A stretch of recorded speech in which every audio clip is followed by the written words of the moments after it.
into a brand new wave, drowning out the noise that's tame.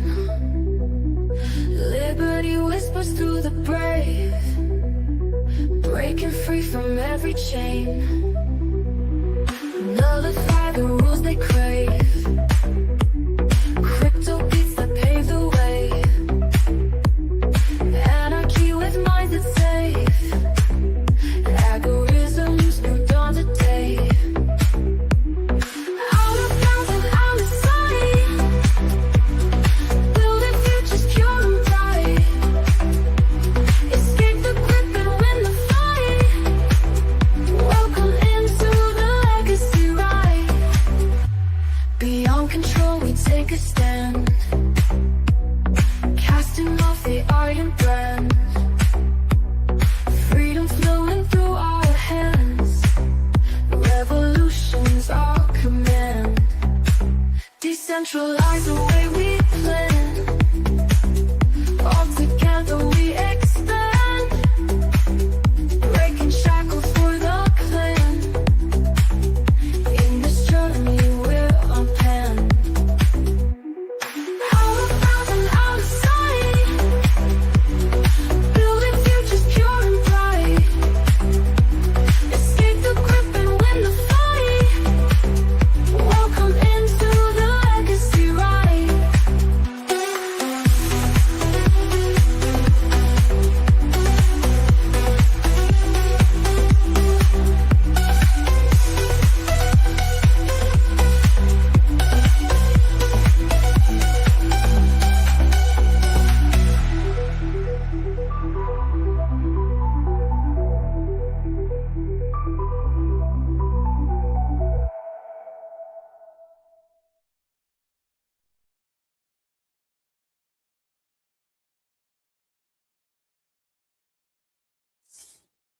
Sup?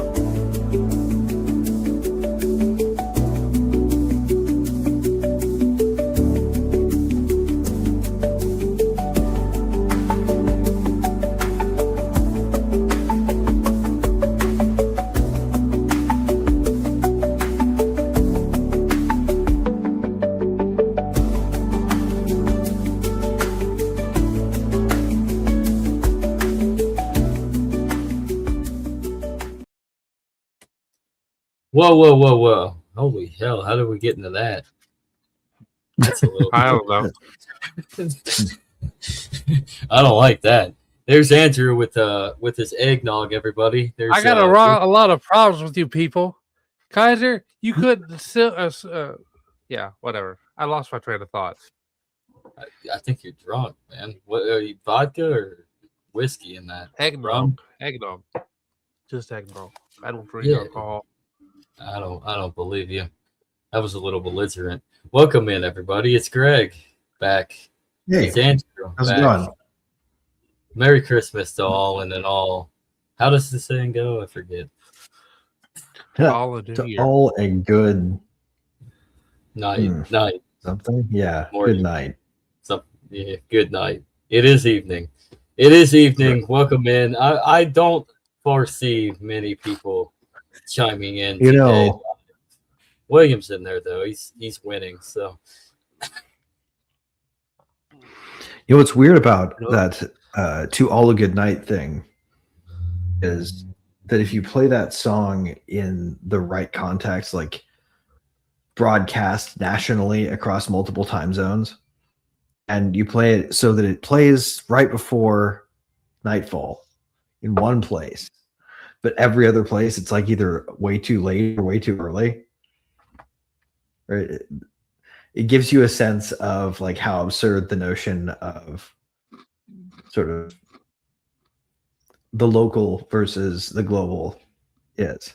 Like you can't even have a Christmas song make sense if you make it too broad. Yeah. Stretches those to thin. I think really drive home the anti-institutional, anti-government message behind Christmas. and it kind of shows it kind of breaks us out of the linear idea of time as well. It does. you're catching everybody in a loop. Some point, whenever they end up listening and they hear it, they'll actually it'll be morning or night whenever. So if Right. it's morning here, it's night in Australia tomorrow or whatever. Yeah. Like, and how long, isn't it an 8-minute one-way trip for any signal going to Mars? Something like that? I've actually never heard that. Let's see. Let's just look it up real fast and make sure we're getting it right. How long for a signal to go from Earth to Mars? 4 and 24 minutes one way, depending on their positions in orbit. So, like when they're the furthest apart, it can take around 20 to 24 minutes. But when they're the closest, it can take 4 minutes. So it depends on where they are relative to each other. But when you think about it like that, right? Like 20 minutes, and if you're trying to broadcast the song so that it lands on Mars when the Martian sunset is happening, like how does that even start to make sense? To All a Good Night on Mars, right? Like you can't even have an intergalactic or like an interstellar radio station that plays that song in a way that makes sense. I wonder if the like radio waves that we sent up to space are ever actually picked up by anything. I don't know. It's a good question. That is a good question. That is a good question. But it's almost like an entropic question, though. Yeah. Because Well, it gets at possible futures. Right. I think they kind of made fun of that with Futurama. There was an episode where they had a bunch of aliens that got upset because the series finale didn't air or whatever for them from like 2,000 years ago or something. And then they decide that they decide to invade and conquer Earth or some shit like that. Yeah. The classic alien invasion story. But it's My favorite alien invasion story was when they harvested the planet of that one race of aliens for poplars. They were just eating their young. It was like popcorn, basically. But they were harvesting it off this planet and just hauling it back to Earth. Eventually, the aliens found out because they caught them on their nanny cam on Earth, and they're like, "We think a fair trade if we eat many of your offspring as Earthlings ate of ours." And like, well, actually, we ate so many that if you ate all of our offspring and still have a lot of human beings left to eat before we were even. So just pause for station identification so that people won't accidentally uninstall themselves out of fear. It's pretty funny. Oh, yes. Good transition there, Andrew. Head over to w.gg and get yourself some W energy for 10% off of any of your order, except for certain things, but most of everything is 10% off. Do not take the straw and sniff it like it's pixie sticks. I know you libertarians don't care. All right, that's the beauty of it. You don't care. Yeah. But don't put it. Yep. Put it in your water, mix it up, get yourself an energy boost. Right. We're without definitely the crash. Not trying to start the W challenge. I mean, we could start the W challenge on TikTok. By telling people not to do it. By telling people not to do it, that's the plan. Do not snore W. do not sniff W. But yes, go over to W. Use that promo code down there scrolling, Legacy Rights, and you will get 10% off your first, your second, your third, your fourth, your whatever order, any order, you get 10% off. So go try it, and I promise you'll come back for it. There's some weird brands too. There's some weird flavors that they have, like Yeah. Grandpa's denters. Gross. I think they have. I'm glad it went Yeah. there, because that could have gone a lot grosser at several places. Well, I think they have like Grandma's mouthwash or something. Again, could have been grosser. Thanks. Yeah. Dave. Don't push him. He'll keep going. I mean, I'm here to break the edge. Could be anti Jamina's cooter And juice. Jemima's. Jemima, whatever. Her cooter juice. Yeah. Yeah. So, have you guys ever really stopped to ponder the anti-authoritarian nature of the Christmas holiday? No. I just take my look at it. Like the entire nativity story is actually a story of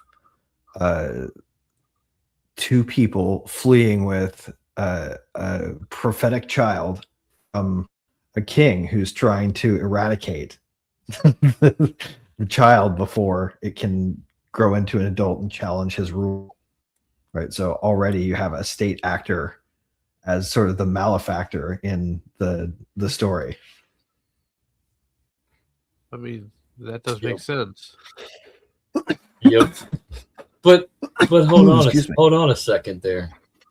That's Matthew, where they flee to Egypt. But what about Luke? He's presented in the temple. Well, even about then, Luke? right? Like in any case, regardless, right? Like there's still a birth that takes place while under command from a state actor that isn't a sanitary birth in a safe place, regardless. I mean, to be fair, Matthew and Luke, they go off of each other, right? So you gotta, if you lay them all side by side, Mark, Matthew, and Luke, they're the synoptics, so you can actually get the full end of the story with reading them side by side, especially in like the old Greek.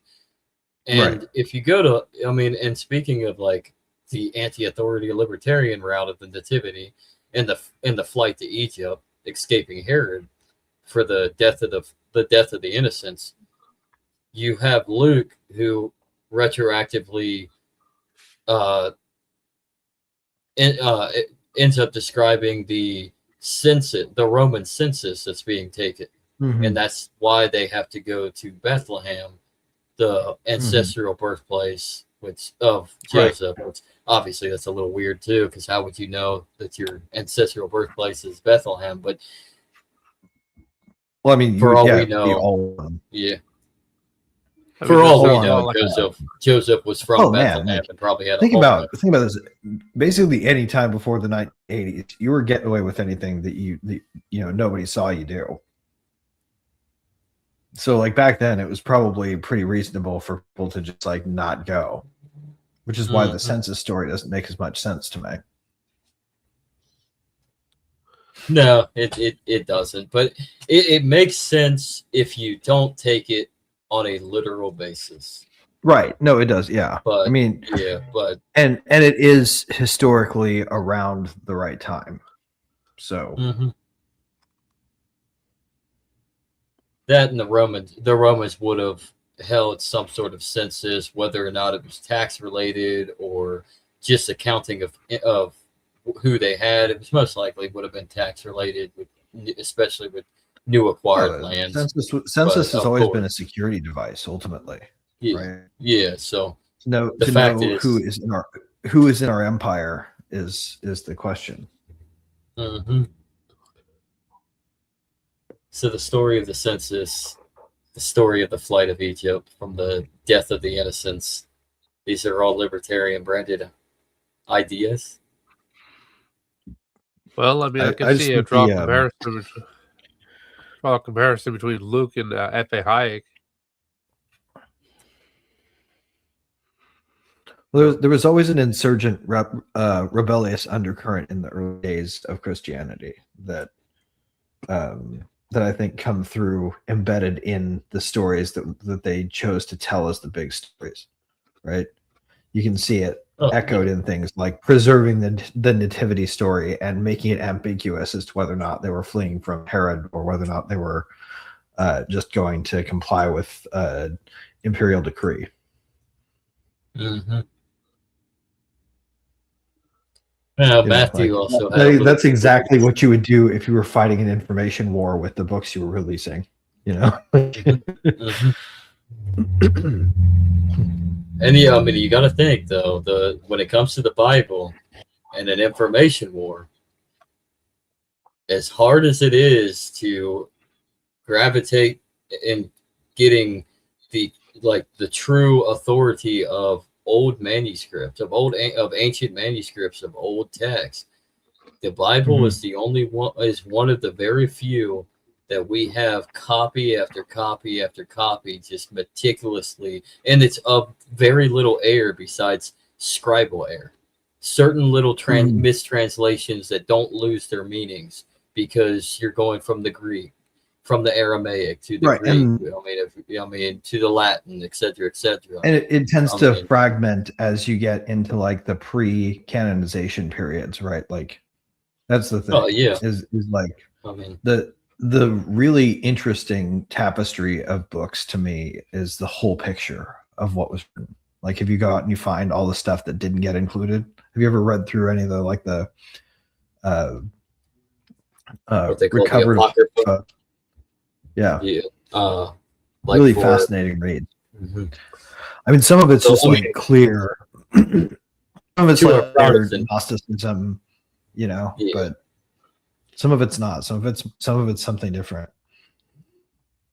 Well, I mean, to our Protestant friends, they would call the Deuterocanonicals the Apocrypha, even though they've been canonized since the 4th century. Coming down, and taking effect all of the extended books from the Septuagint, the Alexandrian Jew, which most early Christians were more astute to, rather than the more localized, shorter Hebrew scriptures. But where was I going at this? Sounds to me like what you're implying is that it's an arbitrary label, and they're all really part of the same story. Yeah, it all portrays exactly what is being accounted.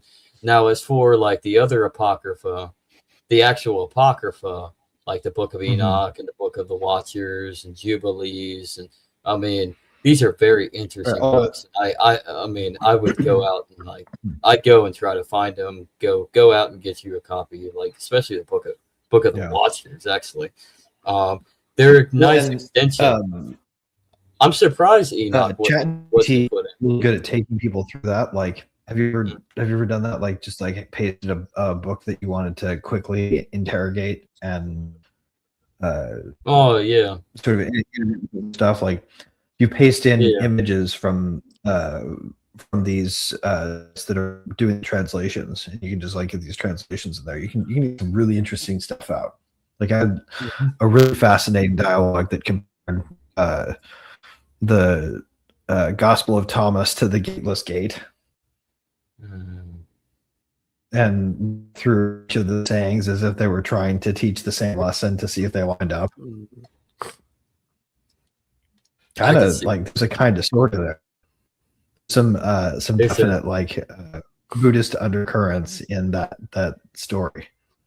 In that sayings. The only thing the Gnostic Gospels can bring you an interesting take, and certainly it kind of ties in that Eastern spiritual philosophy. But the only thing I cannot get behind is their dualist mentality of this idea that the bodily resurrection didn't occur.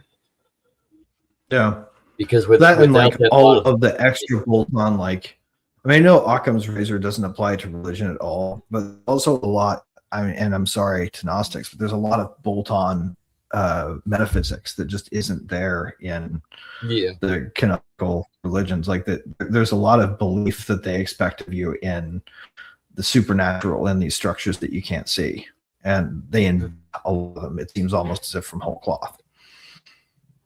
stuff that's not supported by text that they just build in because they want this grand mythos. Oh yeah, And it just that's the always struck me as like self-aggrandizing, you know? that's the brilliance of humanity, right? We want to fill in the gaps as best as we can because we want to know as much as we want, as much as we can, but we don't humble ourselves to the point where sometimes you're just not gonna know until it's time. Yeah. You may never know. So, but that is what's Right. interesting about humanity and our ingenuity and our to innovate and improvise and try to expand upon knowledge that we have no real grasp upon, so we can have a grasp on it. Right. No, I mean we know a really little amount, but what we know well.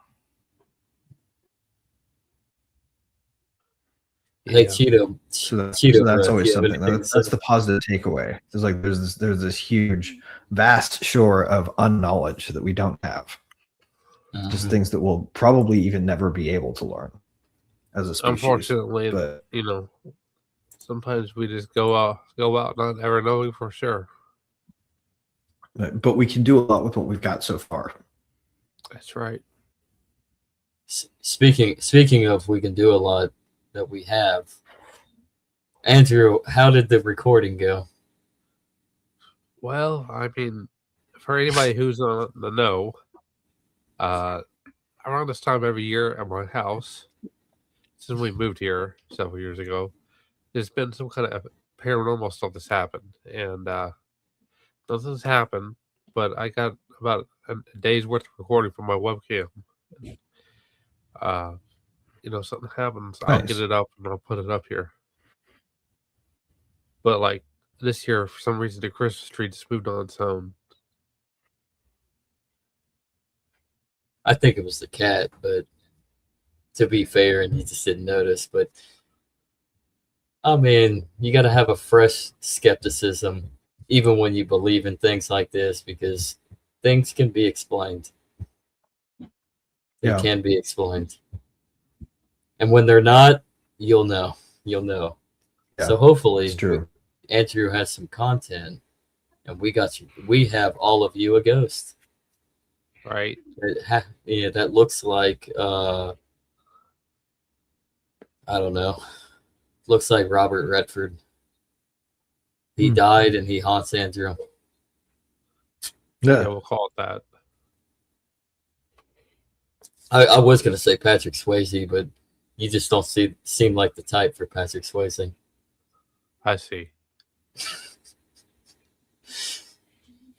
That was a I ghost don't know. joke. And if I had to pick out a celebrity for Andrew, it would be, and I mean this is a total compliment, by the way, Stanley Tucci. Oh hell yeah!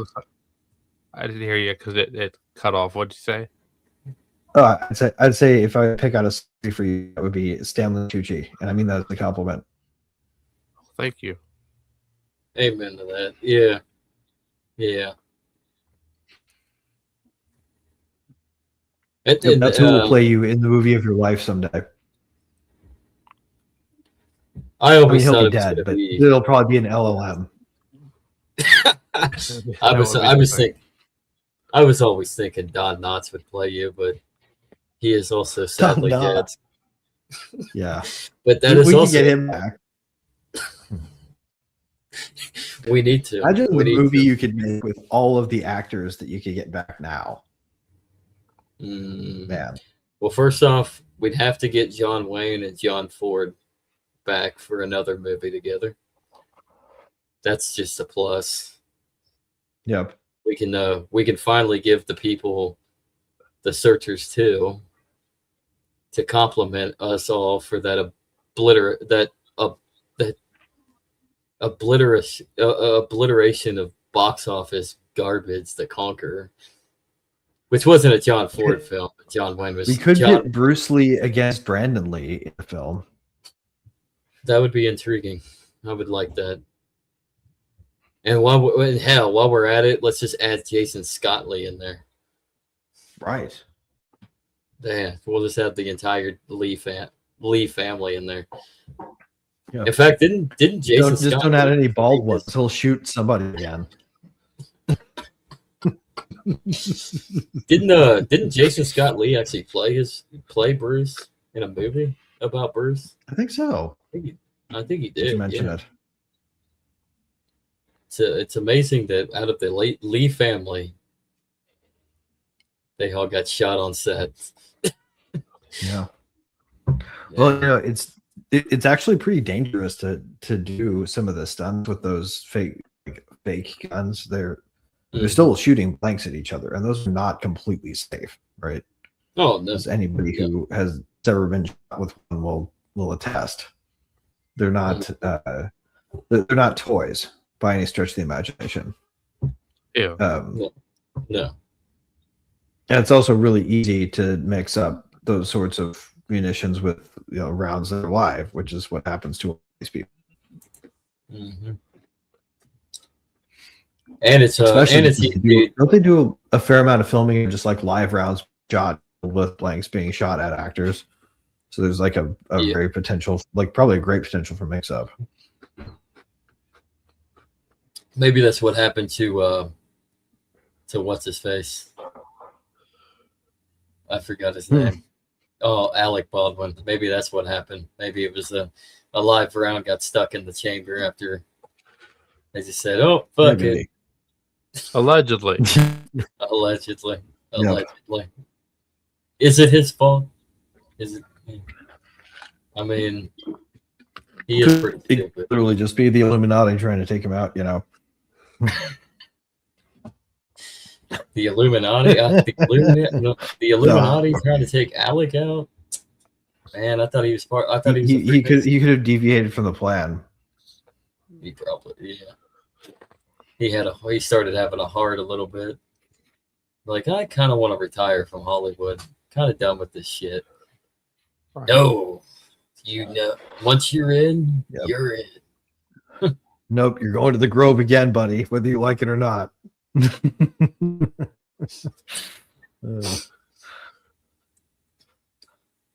If you go to the Grove at least one more time, Alec, we'll let you no longer go sit in the back of the Council on Foreign Relations meetings. You know how those are kind of boring. He's been to one, at least one in his life. They invite pop culture stars all the time. Oh yeah. Speaking of those people are all tools. They're all owned, man. Every last one of them is somebody's messaging buddy. Mm-hmm. I mean, we watched it during the pandemic, right? All the celebrities that played along versus the ones that didn't.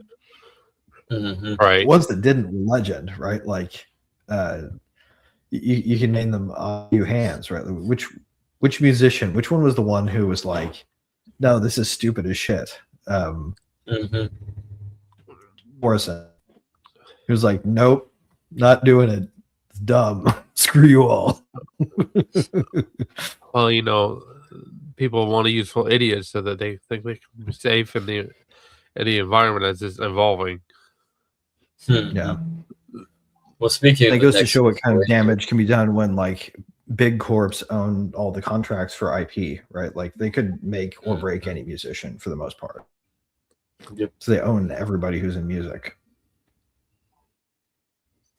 I mean, except for people like Morrison, who were just like, I don't give a shit. I think that's the reason why I don't think he overdosed on. I don't think he overdosed on his own. I think someone killed Jim Morrison. My personal opinion. Yeah. I mean, someone almost certainly has killed every single one of them that has become problematic. Like we all know that Tupac didn't go down because he was in some stupid feud that was obviously to do with P. Diddy. The council, or the USA integrations with the music industry had much more to do with that than people really know. And they use P. Diddy and Suge Knight as their central figures to kind of pinpoint it. And of course, Diddy probably had a lot to do with it. Diddy most likely personally did take out Biggie. Because it's incredible the Oh, yeah. trajectory that he took after Biggie's death. So it's almost like, Well, and it also explains how they kind of like tried to erase him with this scandal. You know, like it's what they do. It's sort of like how they built Bin Laden and then tried to take him out. I mean, speaking of that, it's almost identical if you really think. If you look at it side by side, the death of Biggie and the trajectory, the propulsion of Diddy, almost looks identical to like Charlie Kirk's death, and then the propulsion up into like stardom mode, which what looks like is going to probably be JD Vance's run. I really do think that they're grooming her to be his running mate in 2028. That's what it looks like.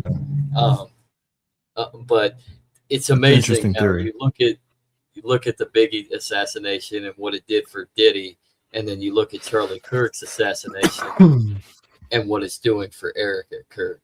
It's interesting, man. The patterns that you find, it's interesting. That would be making a lot of sense. Be a shame to let a good tragedy go to waste, wouldn't it? She could be the first female president after that. Could be. Is the world ready for an American female president? All they want is a sacrifice, Oh. right? I don't think the world can handle it. I mean, let's see how If it's run anything like my house, you know, like I think the world can handle it. Yeah, but that's I mean that's organized chaos, though. I mean, we're probably thinking more like Hillary Clinton if she was president. Which right. I think there's some gray area question, and I say this with all love that you could have a female ruler that wasn't authoritarian. Could you? It would be hard. Yeah. I can't imagine it. I mean, it's very difficult not to get an authoritarian-esque man. So how do we know that a woman would be better? Well, I mean, I don't think better or worse is really the question. I think the question mark is, could we? Could it be possible, or are we going to get like libertarianism light or libertarian paternalism, that kind of thing? You know, where someone like Elizabeth Warren needs everyone to be locked into a system so she can do behavioral economics on them. So she's anti-crypto. Anything to say about it's all behavioral economics in defense of the little guy, of course. But of course, it's always a defense. A lot of people look toward the state as a paternal figure. So you know, if it's not acting in managing position, and its actions are more to keep the peace, then you're going to have some tension and conflict. One reason why the state needs to divide the family and remove the father from the household is because of that association with the paternal nature. Do we slip back into wrong answers only episode again? Yes. No. Yes. Yeah. Actually, I think men are just as likely to be authoritarian is part of the problem. But no, there's an issue with it all when it comes to individuals, of course. But I mean, to Andrew's point, the paternal nature of what people perceive the state to be is a lot to do with how we perceive the family dynamic is, and what the father's role and what the mother's role is. And the father is the provider and the protector, and that's exactly how society looks at the state, is that provider and that protector. And why wouldn't they want to crumble the family dynamic and remove the father so that the state can be that father figure, which it has done with the expansion of the welfare system. Well, I mean, yeah, except for the fact that, maybe they thought it was going to work out when they set out to try it, but now we know from watching the results of what it doesn't do anything good, right? Like we know that now. Mm-hmm. And I think that the problem is that the persistence in it, like this idea that we need to shove all the way through with the plan, even though we saw it point to disaster, Mm-hmm. is where it gets crazy, where they get a little bit too caught up in the ideals to look at reality squarely in the face. Mm-hmm. That's the problem with society, is we don't really look at reality. We want to have these fantasies. Yeah. Well, if we actually looked at reality face to face, like the monster that it is, and tried to slay it, we'd have to acknowledge that we're all going to die, and most people aren't. Yeah. Well, and that there are invariants beyond our control that we can't manipulate and that we can't reconfigure, and that make up the world as it's presented, and that there are certain things that can't have because of that. Those are ugly, hard, and unfortunately complicated truths, right? Like, I think that's the hardest part about living in reality, is that it's not prone to care if you get bored or if you have a short attention span. It requires people to have a long attention span if they want to play along. Mm-hmm. The adventure of the guy who just started paying attention. I think I'm getting screwed. Yeah, and it's about Bitcoin. It's basically as bad as that everyone who has any attention for it at all realizes they're getting screwed in the respect that they're paying attention to it in. But like, if you pay attention to all of it, then you'd realize you're getting screwed in all of it. It's just as bad in all the parts you're not paying attention to. Yeah. Well, how does causality actually play a role into this mentality of society? Sociology, well, I mean, it limits psychology. It limits everything, right? We can't violate causality. There's no prescription for that. There's no way physics violate causality. I mean, it seems like it falls into consequentialism. Well, I mean, causality itself is what? A bunch of possible futures coexisting in parallel at any given moment. Some of them will end up unrelated altogether, right? Like whatever is happening in a chat on another show that has nothing to do with anything any of us are interested in. Let's speculate at the fact that there are some people who are super into, like, I don't know, collage making or macrame or some kind of art and craft, right? Something that has nothing to do with what we're doing here. We can assume that those people are probably out there watching a live stream right now, right? Just like us, but it doesn't matter, right? The order they happen, just that they happened today, is probably enough for most people's knowledge about what's been going on the internet. But like, it could happen at the same time as us right now, and it wouldn't matter, right? Other people would be living in that world, it wouldn't matter. But about all the stuff that matters to us, we couldn't have, for instance, the beginning of the show come at the end. That would break causation.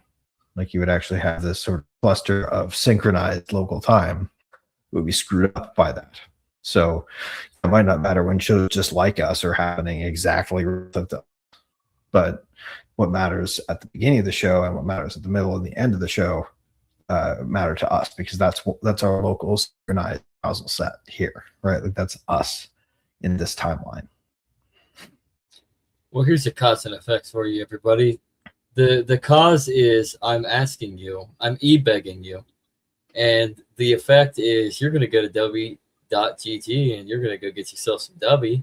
You're going to get yourself a nice little no crash energy boost for 10% off any order. So go on over to w.gt, buy yourself some W energy, and use code LegacyRight for your 10% off. Cause and effect. Let's see if it works. Hey.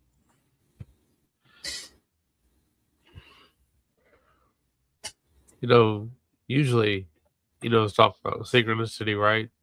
It's not exactly in sync, but you always want to look out for Buds in reality. He comes on after us, usually. Check it out. Yeah, he doesn't love you as much as we love you. We're doing this on Christmas Eve. That motherfucker's drunk on his ass right now. Don't lie, Sean. Oh man, we love Sean, and every Wednesday, except for tonight, every Wednesday at 7 p.m. Eastern, Buds in Reality. So don't miss if you want to get real, and possibly a contact Buds in Reality podcast at 7 p.m. Eastern every Wednesday on YouTube, X, and Rumble. Hey. Yep. So a lot of dead air here, Andrew. You gonna spit it out? I mean, sorry. The sugar got to me. I'm all over the place. It's good. Nasty eggnog. That's what it is. All that vodka you had to put in it. Don't lie. Don't lie. See the last drop of the vodka eggnog. Yeah, right. And so I'm not one for alcohol myself. I'm not either, but it's Christmas Eve. Yeah. Local finiteness. How do we orchestrate that on from the principles of physics, but then apply it philosophically and socially in our real world society? Well, I mean, apply it. I mean, local finiteness is sort of hard to imagine reality without, I guess, is the hard part, right? Like, can you try to imagine a world in which, like, there was an infinite amount of space literally between you and the wall, right? That the bounds of the world are relative and infinite locally. That you can do that experiment. You have an elephant that's half the size of the last elephant, and you stack them end to end, and you try to reach the limit, and you never reach it, right? That would be possible in reality if it weren't finite. Yeah. Sounds like an inflation. I mean, we have a manipulation. Actually, Andrew just hit it. We have a manipulation of that infiniteness when it comes to Washington and its subjects with inflation. I mean, it's fake. Well, that's not a real system, right? Like, no. I guess it's a physical system in the sense that it's a distortion of economics, right? And that it's like it's a, sort of an ugly cancer of economics. That's what happens when you attempt to intervene in economic activity in a way that doesn't synchronize locally. Like, you can intervene in economic activity, but you have to be mindful of the fact that any invention you make that presumes a global clock is going to fail. But just remember, we'll reach maximum employment. What does maximum employment even mean, really, though, is the question. That's a good question. I don't know. I'll get back to you once I get my contacts with TIA. Like, presumably it means that by their employment statistics, they reach the maximum feasible amount of employment under the economic system that they imagine, right? And I think that the way that the people that run the Fed think about it, after they eliminate all the people from the economy that haven't gotten a job in the last 6 months, which they do right away, sort of like a normalization step, because they can't account for all the people who don't have a job and quit trying to find one. That's out. But saying that aside, like they need to set a period to make it make sense. Otherwise, their whole concept doesn't make sense at all of maximum employment. So like they're going to say 4% of the economy is unemployed at any given point, and if they can get to 4% unemployment, they're like, we won. Mhm. Yeah, I can see that. Like right now, But- I what's her name? The press secretary.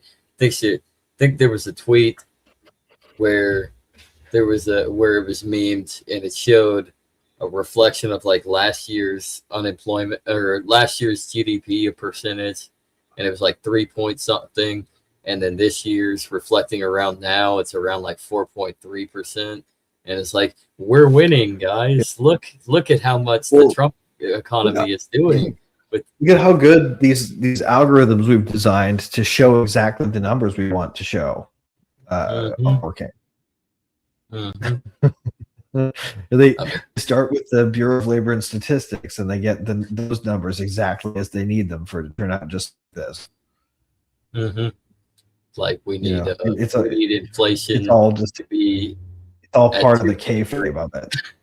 Yeah, Right. It is kayfabe. Like especially when your aim is to like keep inflation down at 2.3%. Well, it's like really that's doable, but quit creating money and borrowing money and stimulating the economy with fiat, and you can probably get on target to that, but you're not going to do that. And maybe given all of the disasters that we've encountered, they said would be the cause of free market economics. Like if we looked if we let capital just control itself, if we let interest rates be set by market rates, then we back to the hell where there are these boom and bust cycles, and there are huge chunks of the economy taken out of action for long periods of time every time there's a disaster. Oh wait, doesn't that sound familiar? Right, like maybe what we need to try is the opposite, and they always reach this solution of double down on what we're trying. It boggles the mind today to think that they've never once thought to question whether or not the mechanism as they've imagined it is correct if what's happening continues to happen. Well, straddles the line between, the reduction of risk and the chase of success. One's got to be the tipping point over the other. The balance is difficult. Build back better, baby.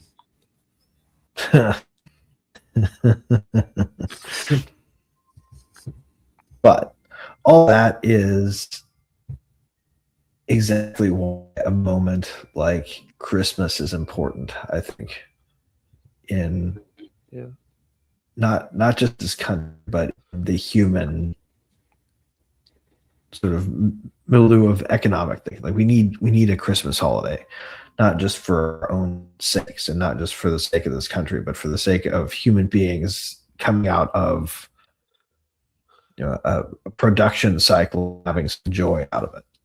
The fact that we get to take a little bit of joy out of what we've got right now, I think matters a lot more than looking at all the problems. So you agree that Christmas should be a federal holiday? Got it. Yeah, exactly.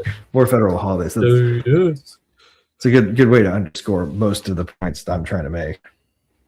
Right. Well, I mean, the true point of Christmas, I think, our secularism, has actually gotten away from what the point of it is. But it's rebirth. It's resetting yourself and rebirth. You can take it as you are. Like if you're a Christian, it's yes, you're celebrating the birth of your Savior, but it's also a recharge for your own conscience, your own spirituality.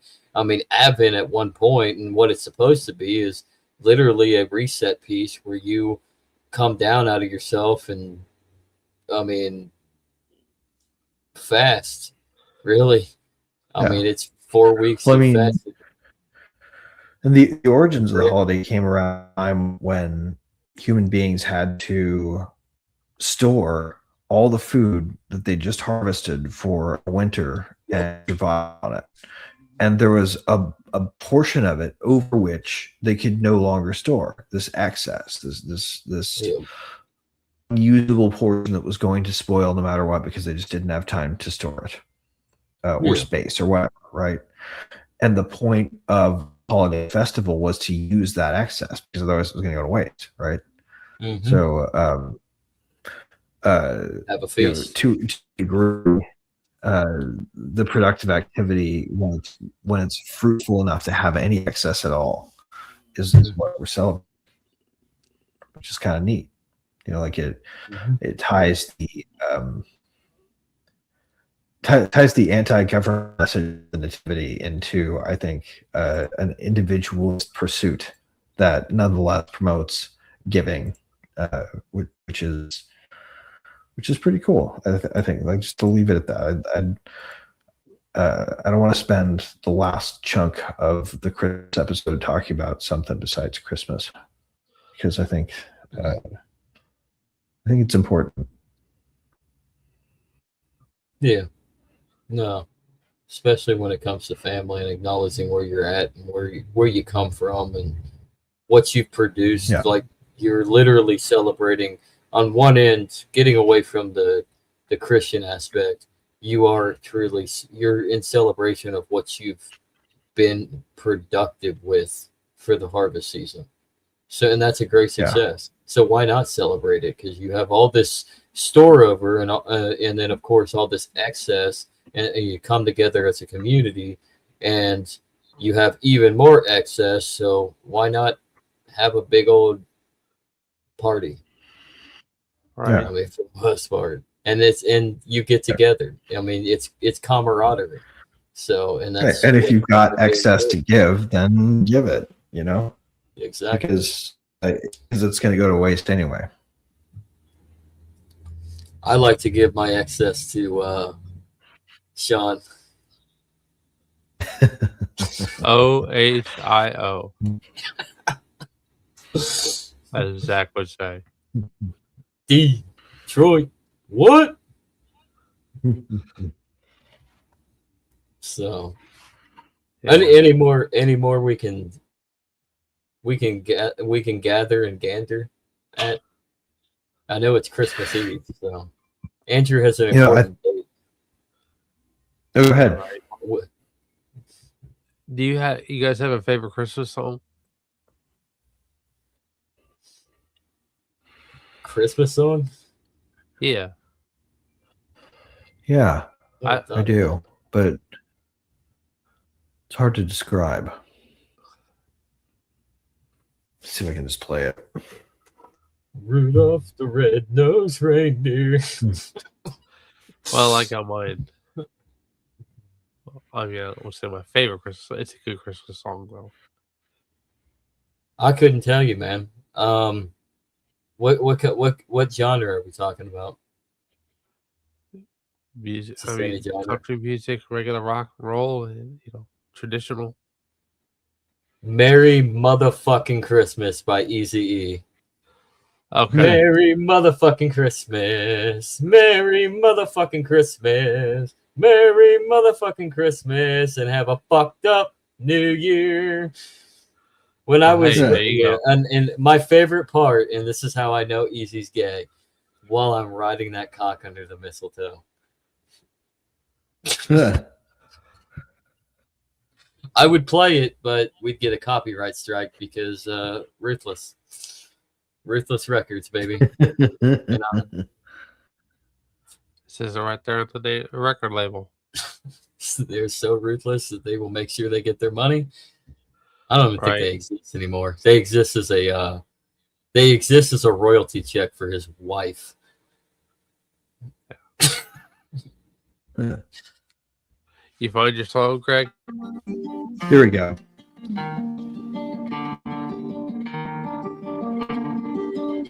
Oh, I like it. It's a Carol of the Bells.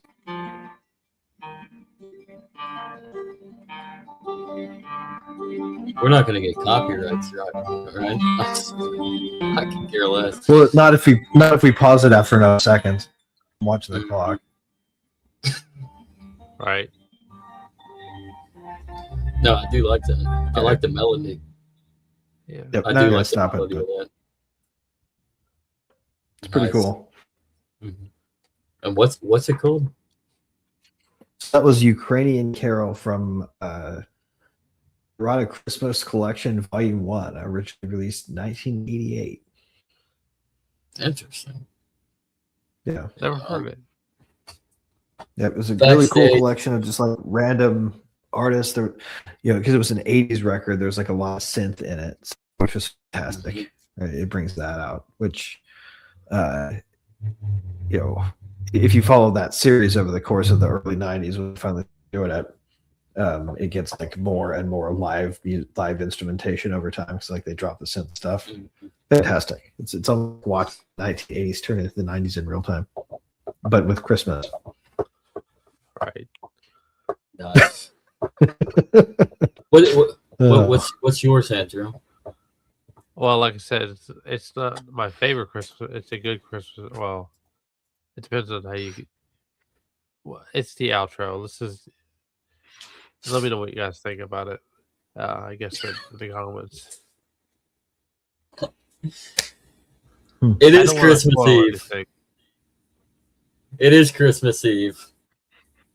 I told you we would probably be dwindled today because it's Christmas Eve. Ain't nobody. I hope nobody's on their Right. computer with their family. Yeah. So like and share this, everybody, and get this Right. out to anybody and everybody that you know, so that they can listen to this and put it on your bookmark this and start sharing it away and Yep.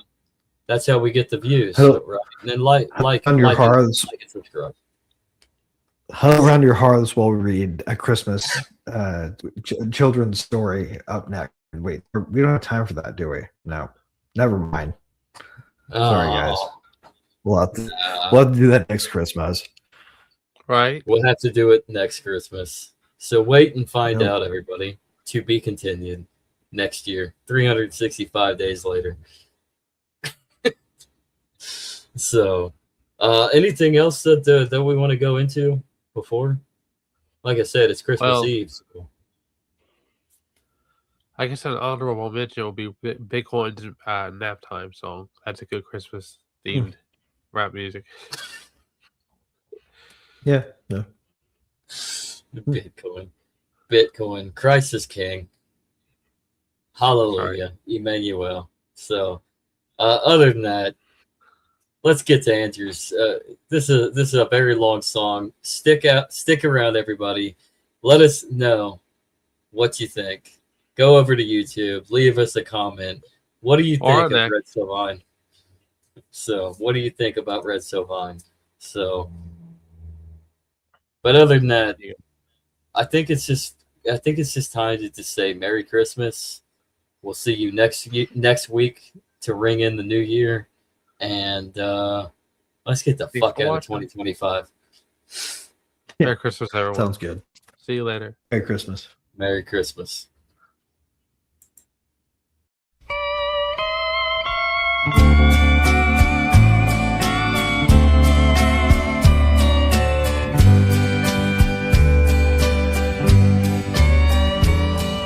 The fat man sat on the busy street corner, his white beard and red suit in rhyme. His ho-ho brought joy to the children, for again it was Christmas time. His belly would shake as he merrily laughed, spreading his Christmas joy. "I'm Santa, come sit on my knee," he'd say to each little girl and boy. But standing apart from the merry crowd stood a lad about 7 years old. With no coat to cover his bony frame, he was shaky and weak from the cold. He had no shoes to warm his feet. He looked hungry, just skin and bone. But with a look of peace on his humble little face, he just stood there all alone. When Santa saw the boy, a sympathy grew, and he said, "Come here, lad, come here to me." He covered the trembling frame with his robe as he placed the child on his knee. The boy looked up into Santa's eyes with worship for the bearded man. And he said, "My name's Billy, and I love you, sir. Why, you're the grandest in all the land." "And I didn't mean to be no trouble, Santa," he went on, trying hard to smile. "But I heard you laughing, and I saw the kids, and I thought I'd just watch for a while. But I won't bother you with wanting nothing, sir, 'cause I already know I've been bad." Santa looked down at the poor little ragged boy, and he said, "Son, where's your mother and dad?" "Well, my daddy lives in prison, Santa. That's what Mama says anyhow. They say he shot Mama's boyfriend. He's been there a long time now. And me and Mama, we live with Mr. Brown now. Mom works at the bar every day. Mr. Brown just drinks beer and cusses a lot whenever I get in his way. So I've been gone about 4 days now, Santa. I've been sleeping in cars that I find. And I know that makes me a bad boy, but you sure have been treating me kind. I've been praying for you since I've been big enough, Santa, every Christmas Eve night. And then the next day, the kids have all the toys, and I know that you made it all right. And I'm so glad to see them so happy as I go walking along. But my stocking is always empty, and that's how I know I done wrong. Mr. Brown told me all about it. He says I just ain't no good. And I know he's right, 'cause you never came, sir. And I know if I wasn't bad, then you would." "It's okay, son," Santa muttered. Such faith he had not seen in a while. Though a tear was straining to fill his eyes, he looked down at the lad with a smile. "Just tell Santa what you'd like, son, anything you might have in mind. I didn't know where you lived before, Billy, but I promise I won't miss you next time." Little Billy's face quickly grew brighter. Such luck he would never have guessed. After thinking a while, he finally said, "Well, sir, I might just have one request. Have you ever been to heaven, Santa? Why, I bet you know God as good as you are. Could I just ride up to Jesus' house, sir, if it's not too awful far? He might just let me live there a while. Daddy says he likes little boys. And I wouldn't take up too much room, sir. I'd just sit in the back with the toys. And I promise not to be bad, Santa, and I could help God do his chores. And he might even let me see Daddy, and I wouldn't be hungry no more." "I'm so tired and sleepy now, Santa," said the child as he looked toward the skies. With a sigh, he relaxed against Santa's chest and peacefully closed his eyes. Santa quickly felt for the little boy's pulse. "Someone please get a doctor," he said. But when the ambulance took little Billy away, everyone knew he was dead. The children had grown more silent as they listened to the little boy. They were no longer happy and laughing. His story had stolen their joy. They looked to Santa for comfort. He fought for the right words to say. And he said, "Now, kids, don't be sad for Billy, 'cause he just went to heaven today. He wanted to go and live with God. So now everything's all right. Let thoughts of Billy make your hearts be kind. And I'll see you all Christmas Eve night. Merry Christmas, everybody."